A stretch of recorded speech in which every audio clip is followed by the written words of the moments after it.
ഇന്ന് ദിവസം 209. ഇന്ന് വായിക്കുന്ന വചനഭാഗങ്ങൾ യേശയ്യാ അധ്യായം 39-40, എസെക്കിയേൽ അധ്യായം 1, സുഭാഷിതങ്ങൾ അധ്യായം 11, 29 മുതൽ 31 വരെ വാക്യങ്ങൾ. യേശയ്യാ പ്രവാചകന്റെ പുസ്തകത്തിൽ നിന്ന് അധ്യായം 39. ബാബിലോൺ ദൂതന്മാർ. അക്കാലത്ത് ഹെസക്കിയ രാജാവ് രോഗിയായിരുന്നിട്ടും സുഖം പ്രാപിച്ചു എന്ന് കേട്ട് ബലാദന്റെ പുത്രനും ബാബിലോൺ രാജാവുമായ മൊറാദാഖ് ബലാദൻ എഴുത്തുകളും സമ്മാനങ്ങളുമായി ദൂതന്മാരെ അവൻ്റെ അടുത്തേക്ക് അയച്ചു. ഹെസക്കിയ അവരെ സ്വീകരിച്ചു. അവൻ തൻ്റെ ഭണ്ഡാരവും വെള്ളിയും സ്വർണവും സുഗന്ധവ്യഞ്ജനങ്ങളും പരിമള തൈലവും തൻ്റെ ആയുധശാല മുഴുവനും സംഭരണശാലകളിൽ ഉണ്ടായിരുന്ന സർവവും അവർക്ക് കാണിച്ചു കൊടുത്തു. ഹെസക്കിയ അവരെ കാണിക്കാത്തതായി അവൻ്റെ കൊട്ടാരത്തിലോ രാജ്യത്തിലോ ഒന്നുമുണ്ടായിരുന്നില്ല. യേശയ്യാ പ്രവാചകൻ ഹെസക്കിയ രാജാവിനെ സമീപിച്ച് ചോദിച്ചു, ഇവർ എന്തു പറഞ്ഞു? അവർ എവിടെ നിന്ന് നിന്റെ അടുത്ത് വന്നു? ഹെസക്കിയ പറഞ്ഞു, അവർ വിദൂരസ്ഥമായ ബാബിലോണിൽ നിന്നാണ് എൻ്റെ അടുത്ത് വന്നത്. അവൻ ചോദിച്ചു, അവർ നിന്റെ ഭവനത്തിൽ എന്തെല്ലാം കണ്ടു? ഹെസക്കിയ പറഞ്ഞു, എൻ്റെ ഭവനത്തിലുള്ളതെല്ലാം അവർ കണ്ടു. ഞാൻ അവരെ കാണിക്കാത്തതായി എൻ്റെ സംഭരണശാലകളിൽ ഒന്നുമില്ല. യേശയ്യാ ഹെസക്കിയയോട് പറഞ്ഞു, സൈന്യങ്ങളുടെ കർത്താവിൻ്റെ വാക്ക് ശ്രവിക്കുക. നിന്റെ ഭവനത്തിലുള്ളതും ഇന്ന് വരെ നിന്റെ പിതാക്കന്മാർ സമ്പാദിച്ചതുമായ സകലതും ബാബിലോണിലേക്ക് കൊണ്ടുപോകുന്ന ദിനങ്ങൾ വരുന്നു. ഒന്നും അവശേഷിക്കുകയില്ലെന്ന് കർത്താവ് അരുളി ചെയ്യുന്നു. നിനക്ക് ജനിച്ച നിന്റെ സ്വന്തം പുത്രന്മാരിൽ ചിലരെയും പിടിച്ചുകൊണ്ടുപോകും. ബാബിലോൺ രാജാവിൻ്റെ കൊട്ടാരത്തിലെ ഷണ്ഡന്മാരായിരിക്കും അവർ. ഹെസക്കിയ യേശയ്യായോട് പറഞ്ഞു, നീ സംസാരിച്ച കർത്താവിൻ്റെ വചനങ്ങൾ ശ്രേഷ്ഠമാണ്. എന്തുകൊണ്ടെന്നാൽ അവൻ വിചാരിച്ചു, എൻ്റെ നാളുകളിൽ സമാധാനവും സുരക്ഷിതത്വവും ഉണ്ടായിരിക്കും. യേശയ്യാ പ്രവാചകന്റെ പുസ്തകത്തിൽ നിന്ന് അധ്യായം 40. ജനത്തിന് ആശ്വാസം. നിങ്ങളുടെ ദൈവം അരുളി ചെയ്യുന്നു, ആശ്വസിപ്പിക്കുവിൻ, എൻ്റെ ജനത്തെ സമാശ്വസിപ്പിക്കുവിൻ. ജെറുസലേമിനോട് സൗമ്യമായി സംസാരിക്കുകയും അവളോട് പ്രഘോഷിക്കുകയും ചെയ്യുവിൻ. അവളുടെ അടിമത്തം അവസാനിച്ചു, തിന്മകൾ ക്ഷമിച്ചിരിക്കുന്നു. എല്ലാ പാപങ്ങൾക്കും കർത്താവിൽ നിന്ന് ഇരട്ടി ശിക്ഷയും ലഭിച്ചിരിക്കുന്നു. ഒരു സ്വരമുയരുന്നു, മരുഭൂമിയിൽ കർത്താവിന് വഴിയൊരുക്കുവിൻ. വിജനപ്രദേശത്ത് നമ്മുടെ ദൈവത്തിന് വിശാല വീതി ഒരുക്കുവിൻ.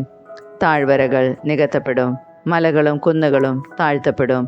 കുന്നും കുഴിയുമായ സ്ഥലങ്ങൾ നിരപ്പാകും, ദുർഘട പ്രദേശങ്ങൾ സമതലമാകും. കർത്താവിൻ്റെ മഹത്വം വെളിപ്പെടും, മർത്യരെല്ലാവരും ഒരുമിച്ച് അത് ദർശിക്കും.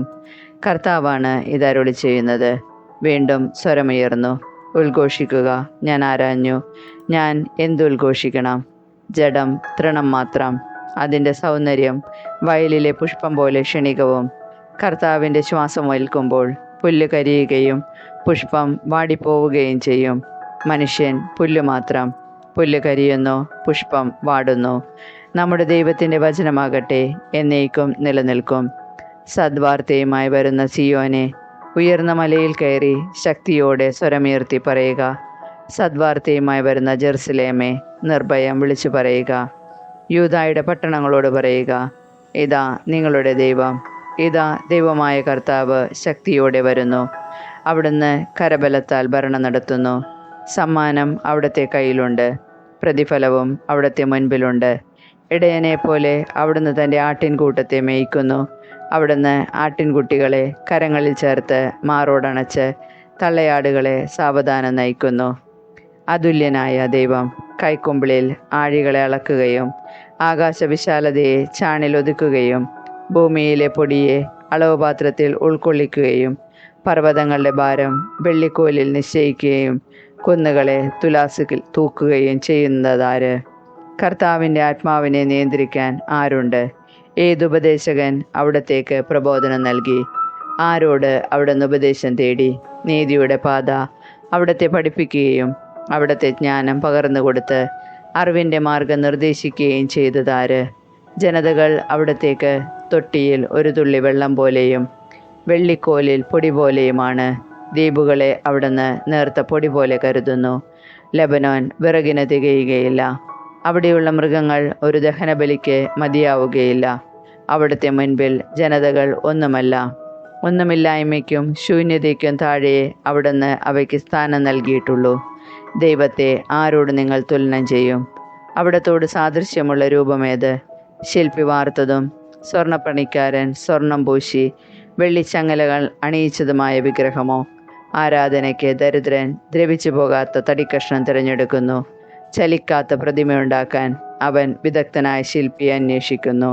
നിങ്ങൾക്കറിഞ്ഞുകൂടെ? കേട്ടിട്ടില്ലേ? ആരംഭം മുതൽക്കേ നിങ്ങളോടത് പറഞ്ഞിട്ടില്ലേ? ഭൂമിയുടെ അടിസ്ഥാനങ്ങളിൽ നിന്ന് നിങ്ങൾ ഗ്രഹിച്ചിട്ടില്ലേ? ഭൂമിക്ക് മുകളിൽ ആകാശവിധാനത്തിന് ഉപവിഷ്ടനായിരിക്കുന്നവനാണ് അവിടുന്ന്. ഭൂവാസികൾ വിട്ടിലുകൾക്ക് തുല്യരാണ്. അവിടുന്ന് ആകാശത്തെ തിരശ്ശീല പോലെ നിവർത്തുകയും കൂടാരം പോലെ വിരിക്കുകയും ചെയ്യുന്നു. അവിടുന്ന് ഭൂമിയിലെ പ്രഭുക്കന്മാരെ ഇല്ലാതാക്കുകയും ഭരണാധിപന്മാരെ ശൂന്യരാക്കുകയും ചെയ്യുന്നു. നട്ടയുടനെ വിതച്ചയുടനെ വേരെടുത്തയുടനെ അവിടുത്തെ നിശ്വാസത്തിൽ അവ കരിഞ്ഞു പോകുന്നു. വൈക്കോലിനെ എന്ന പോലെ കൊടുങ്കാറ്റ് അവയെ പറത്തിക്കളയുന്നു. ആരോട് നിങ്ങൾ എന്നെ ഉപമിക്കും? ആരോടാണ് എനിക്ക് സാദൃശ്യം എന്ന് പരിശുദ്ധനായവൻ ചോദിക്കുന്നു. നിങ്ങൾ കണ്ണുയർത്തി കാണുവിൻ. ആരാണിവയെല്ലാം സൃഷ്ടിച്ചത്? പേര് ചൊല്ലി വിളിച്ച് അവയുടെ ഗണത്തെ എണ്ണമനുസരിച്ച് പുറത്തു കൊണ്ടുവരുന്നവൻ തന്നെ. അവിടുത്തെ ശക്തിയുടെ മഹത്വവും പ്രഭാവവും മൂലം അവയിലൊന്നുപോലും നഷ്ടപ്പെടുന്നില്ല. യാക്കോബേ, ഇസ്രായേലേ, എൻ്റെ വഴികൾ കർത്താവിൽ നിന്ന് മറഞ്ഞിരിക്കുന്നു. എൻ്റെ അവകാശം ദൈവം കണക്കിലെടുക്കുന്നില്ല എന്ന് നീ പരാതി പറയുന്നത് എന്തുകൊണ്ടാണ്? നിങ്ങൾക്കറിഞ്ഞുകൂടെ? നിങ്ങൾ കേട്ടിട്ടില്ലേ? കർത്താവ് നിത്യനായ ദൈവവും ഭൂമി മുഴുവൻ്റെയും സൃഷ്ടാവുമാണ്. അവിടുന്ന് ക്ഷീണിക്കുകയോ തളരുകയോ ഇല്ല. അവിടുത്തെ മനസ്സ് അഗ്രാഹ്യമാണ്. തളർന്നവന് അവിടുന്ന് ബലം നൽകുന്നു, ദുർബലന് ശക്തി പകരുകയും ചെയ്യുന്നു. യുവാക്കൾ പോലും തളരുകയും ക്ഷീണിക്കുകയും ചെയ്തേക്കാം. ചെറുപ്പക്കാർ ശക്തിയേറ്റു വീഴാം. എന്നാൽ ദൈവത്തിൽ ആശ്രയിക്കുന്നവർ വീണ്ടും ശക്തി പ്രാപിക്കും. അവർ കഴുകന്മാരെ പോലെ ചിറകടിച്ചുയരും. അവർ ഓടിയാലും ക്ഷീണിക്കുകയില്ല, നടന്നാൽ തളരുകയുമില്ല. എസെക്കിയേൽ പ്രവാചകന്റെ പുസ്തകത്തിൽ നിന്ന് അദ്ധ്യായം 1. എസെക്കിയേലിന് ദൈവദർശനം. 30-ാം വർഷം 4-ാം മാസം 5-ാം ദിവസം ഞാൻ കേബാർ നദിയുടെ തീരത്ത് പ്രവാസികളോടൊത്ത് കഴിയുമ്പോൾ സ്വർഗം തുറക്കപ്പെട്ടു. എനിക്ക് ദൈവത്തിൻ്റെ ദർശനങ്ങളുണ്ടായി. മാസത്തിൻ്റെ 5-ാം ദിവസം യെഹോയാക്കീൻ രാജാവിൻ്റെ പ്രവാസത്തിൻ്റെ 5-ാം വർഷം കൽദായ ദേശത്ത് കേബാർ നദീതീരത്ത് വെച്ച് ബുസ്സിയുടെ പുത്രനും പുരോഹിതനുമായ എസെക്കിയേലിന് കർത്താവിൻ്റെ അരുളപ്പാടുണ്ടായി. അവിടെ കർത്താവിൻ്റെ കരം അവൻ്റെ മേലുണ്ടായിരുന്നു. ഞാൻ നോക്കി, ഇതാ വടക്കുനിന്ന് ഒരു കൊടുങ്കാറ്റ് പുറപ്പെടുന്നു. ഒരു വലിയ മേഘവും അതിനു ചുറ്റും പ്രകാശം പരത്തി ജ്വലിക്കുന്ന തീയും. തീയുടെ നടുവിൽ മിന്നിത്തിളങ്ങുന്ന വെള്ളോട് പോലെ എന്തോ ഒന്നും. 4 ജീവികളുടെ രൂപങ്ങൾ അതിൻ്റെ മധ്യത്തിൽ പ്രത്യക്ഷപ്പെട്ടു. അവയ്ക്ക് മനുഷ്യരുടെ ആകൃതിയായിരുന്നു. എന്നാൽ ഓരോന്നിനും 4 മുഖങ്ങളും 4 ചിറകുകളും ഉണ്ടായിരുന്നു. അവയുടെ കാലുകൾ നിവർന്നതും കാലടികൾ കാളക്കുട്ടിയുടെ കുളമ്പ് പോലെയുള്ളതുമായിരുന്നു. തേച്ചു മിനുക്കിയ ഓടുപോലെ അവ തിളങ്ങി. അവയുടെ 4 വശത്തും ചിറകുകൾക്ക് കീഴിൽ മനുഷ്യകരങ്ങളുണ്ടായിരുന്നു. 4നും മുഖങ്ങളും ചിറകുകളുമുണ്ടായിരുന്നു. അവയുടെ ചിറകുകൾ പരസ്പരം സ്പർശിച്ചിരുന്നു. ഓരോന്നും ഇടം വലം തിരിയാതെ നേരെ മുൻപോട്ട് നീങ്ങിയിരുന്നു. അവയുടെ മുഖങ്ങൾ ഇപ്രകാരമായിരുന്നു. 4നും മുൻഭാഗത്ത് മനുഷ്യൻ്റെ മുഖം, വലതുവശത്ത് സിംഹത്തിൻ്റെ മുഖം, ഇടതുവശത്ത് കാളയുടെ മുഖം, പിൻഭാഗത്ത് കഴുകൻ്റെ മുഖം. അവയുടെ മുഖങ്ങൾ അങ്ങനെ. ചിറകുകൾ മേലോട്ട് വിരിച്ചിരിക്കുന്നു.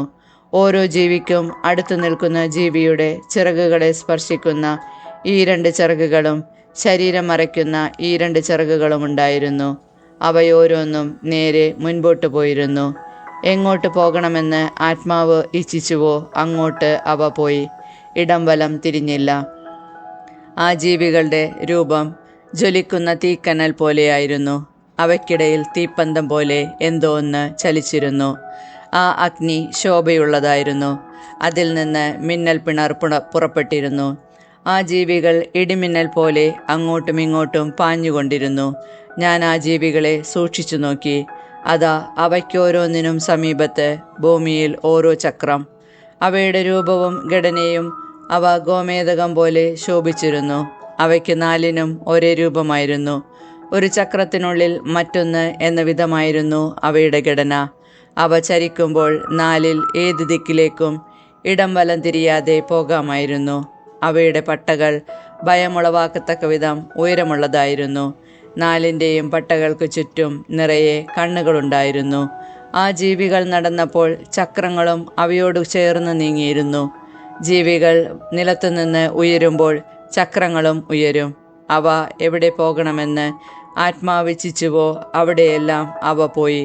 അവയോടൊപ്പം ചക്രങ്ങളും പോയി. എന്തെന്നാൽ ആ ജീവികളുടെ ആത്മാവ് ആ ചക്രങ്ങളിലുണ്ടായിരുന്നു.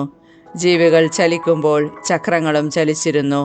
അവ നിൽക്കുമ്പോൾ ചക്രങ്ങളും നിൽക്കും. അവ ഭൂമിയിൽ നിന്ന് ഉയർന്നപ്പോൾ ചക്രങ്ങളും ഉയർന്നു. കാരണം ആ ജീവികളുടെ ആത്മാവ് ആ ചക്രങ്ങളിലുണ്ടായിരുന്നു. ആ ജീവികളുടെ തലയ്ക്ക് മുകളിൽ സ്ഫടികം പോലെ തിളങ്ങുന്ന ഒരു വിധാനമുണ്ടായിരുന്നു. അത് അവയുടെ തലയ്ക്ക് മുകളിൽ വിരിഞ്ഞു നിന്നു. അവയുടെ ചിറകുകൾ ആ വിധാനത്തിനു കീഴിൽ ഒന്നിൻ്റെ ചിറക് അടുത്തതിൻ്റേതിൽ സ്പർശിക്കുമാറ് നിവർത്തിപ്പിടിച്ചിരുന്നു. അവയോരോന്നിനും തങ്ങളുടെ ശരീരം മറയ്ക്കുന്നതിന് ഈ 2 ചിറകുകളുണ്ടായിരുന്നു. അവ പറന്നപ്പോൾ അവയുടെ ചിറകുകളുടെ ശബ്ദം ഞാൻ കേട്ടു. അത് മലവെള്ളത്തിൻ്റെ ഇരമ്പൽ പോലെയും സർവശക്തൻ്റെ ഗംഭീരനാദം പോലെയും സൈന്യത്തിൻ്റെ ആരവം പോലെയും മുഴക്കമുള്ളതായിരുന്നു. അവ നിശ്ചലമായി നിന്നപ്പോൾ ചിറകുകൾ താഴ്ത്തിയിട്ടിരുന്നു. അവയുടെ തലയ്ക്ക് മുകളിലുള്ള വിധാനത്തിന് മുകളിൽ നിന്ന് ഒരു സ്വരമുണ്ടായി. അവ നിശ്ചലമായി നിന്നപ്പോൾ ചിറകുകൾ താഴ്ത്തിയിട്ടിരുന്നു. അവയുടെ തലയ്ക്ക് മുകളിലുള്ള വിധാനത്തിനു മീതെ ഇന്ദ്രനീല കല്ല് പോലെയുള്ള ഒരു സിംഹാസനത്തിൻ്റെ രൂപമുണ്ടായിരുന്നു. മനുഷ്യൻ്റേതുപോലെയുള്ള ഒരു രൂപം അതിൽ ഇരിപ്പുണ്ടായിരുന്നു. അവൻ്റെ അരക്കെട്ട് പോലെ തോന്നിച്ചിരുന്നതിൻ്റെ മുകൾ ഭാഗം തിളങ്ങുന്ന ഓടുപോലെയും അഗ്നി കൊണ്ട് പൊതിഞ്ഞിരുന്നാലെന്ന പോലെയും കാണപ്പെട്ടു. താഴെയുള്ള ഭാഗം അഗ്നി പോലെ കാണപ്പെട്ടു. അവന് ചുറ്റും പ്രകാശവും ഉണ്ടായിരുന്നു. മഴയുള്ള ദിവസം മേഘത്തിൽ കാണപ്പെടുന്ന മഴവില്ല് പോലെയായിരുന്നു അവൻ്റെ ചുറ്റുമുണ്ടായിരുന്ന പ്രകാശം. കർത്താവിൻ്റെ മഹത്വത്തിൻ്റെ രൂപം കാണപ്പെട്ടത് ഈ വിധത്തിലാണ്. ഇവ ദർശിച്ച മാത്രയിൽ ഞാൻ കമിഴ്ന്നു വീണു. ആരോ സംസാരിക്കുന്ന സ്വരം ഞാൻ കേട്ടു. സുഭാഷിതങ്ങൾ അധ്യായം 11 വാക്യം 29 മുതൽ 31 വരെ. കുടുംബദ്രോഹിക്ക് ഒന്നും ബാക്കിയുണ്ടാവുകയില്ല. ഭോഷൻ വിവേകിയുടെ ദാസനായിരിക്കും. നീതിയുടെ ഫലം ജീവന്റെ വൃക്ഷമാണ്. അക്രമം ജീവനൊടുക്കുന്നു. നീതിമാൻ കഷ്ടിച്ചു മാത്രമേ രക്ഷപ്പെടുന്നുള്ളൂവെങ്കിലും ദുഷ്ടൻ്റെയും പാപിയുടെയും സ്ഥിതി എന്തായിരിക്കും?